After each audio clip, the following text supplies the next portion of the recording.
High viewers, ఈరోజు మన భారతదేశంలో వస్తు ధరలు తగ్గించడానికి సంబంధించి జిఎస్టీ కౌన్సిల్ సంచలన నిర్ణయం తీసుకుంది. నాకు చాలా హ్యాపీగా అనిపించింది. ఎందుకంటే ప్రతి దాని మీద ట్యాక్స్ కడుతూనే ఉన్నాం. మరలా శాలరీస్లో కట్టింగ్లు, నార్మల్ వాళ్ళు ఇన్కమ్ ట్యాక్స్ రిటర్న్స్లో ఇలా చెప్పుకుంటూ పోతే వాళ్ళు గడిగిన ట్యాక్స్ కట్టేదానికి ట్యాక్స్ ఇలా కడుతూ ఉన్న మూమెంట్లో విసుగు వచ్చేస్తూ ఉంది. ఈ జిఎస్టీ వచ్చినప్పటి నుంచి ఇంకా ట్యాక్స్ అన్నప్పుడు వ్యర్థ వస్తుంది.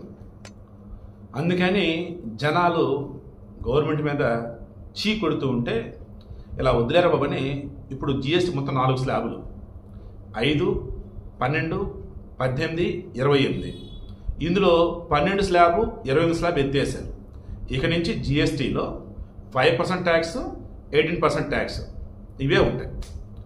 12%, 28% లేపేశారు. దీనివల్ల ఆటోమొబైల్స్, నిత్యావసర వస్తువులు ఇవన్నీ కూడా భారీగా తగ్గబోతూ ఉన్నాయి.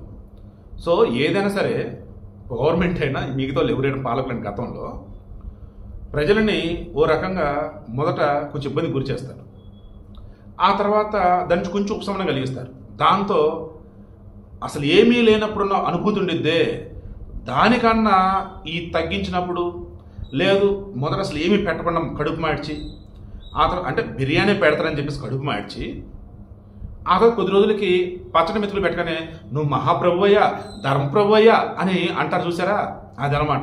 ఎక్కడైనా జరిగేది ఇదే, ఇక్కడ కూడా ఇదే జరుగుతూ ఉంది. అసలు గతంలో వ్యాలిడ్ ట్యాక్స్ అని స్టేట్ ట్యాక్స్ ఉండే చిన్న చెత్తకాయ జిఎస్టీ అంటే పట్టకొచ్చి ఒక్కసారిగా భారీ పెంచుకుంటూ పోయారు. 5, 12, 18, 28.